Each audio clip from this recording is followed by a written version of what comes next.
अस्सलाम वालेकुम फ्रेंड्स, मैं हूं आपका दोस्त मोहम्मद सजाद और आप लोग देख रहे हो Sajjad Malayali vlog YouTube channel.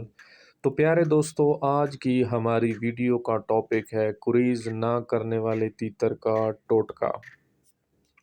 तीन चीज़ें हैं जी, ये आपने बिल्कुल सादा सा आसान सा टोटका है।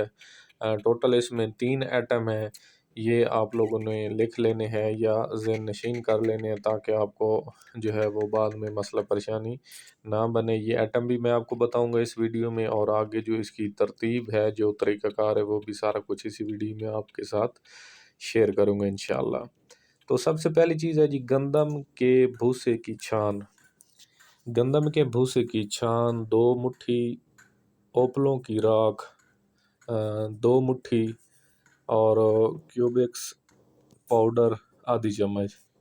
अच्छा, सब चीज़ों की जी आपने क्या करना है कि सब को हाथ से अच्छी तरह मिक्स करके तीतर की तपड़ी पर पिंजरे के अंदर डाल दें और तीतर को पल्ली या बुग में रख दें। और तीतर का पिंजरा कम से कम 3 दिन बाद साफ़ करें, यानी 3 दिन साफ़ ना करें।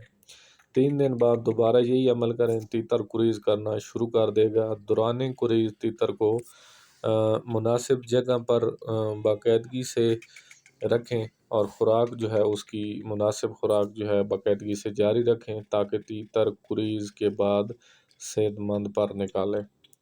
तो ये सारी चीज़ें हैं जी, जो कि मैंने आपको बता दी हैं। तो इन चीज़ों पर आप अमल करेंगे तो इंशाल्लाह आपके तीतर जिसने क्रूज़ रोकी हुई है दोबारा से करनी शुरू कर देगा। तो दौरान क्रूज़ आपने अपने तीतर को कभी भी गर्म खुराक नहीं देनी है, उसको नॉर्मल खुराक पर रखना है। गर्म खुराक आप देंगे तो तीतर जो है आपका वो क्रूज़ फिर से रोक जाएगा। तो मैं उम्मीद करता हूँ जी आज की मेरी वीडियो जो है आपके लिए एक पसंदीदा वीडियो साबित होगी। अगर चैनल पर आप फर्स्ट टाइम हैं तो चैनल को सब्सक्राइब कर दें, वीडियो को लाइक और शेयर कर दें, बेल आइकन को प्रेस कर दें ताकि नेक्स्ट आने वाली वीडियो का नोटिफिकेशन जो है वो बआसानी आपको मिल सके। अस्सलाम वालेकुम, अल्लाह हाफ़िज़।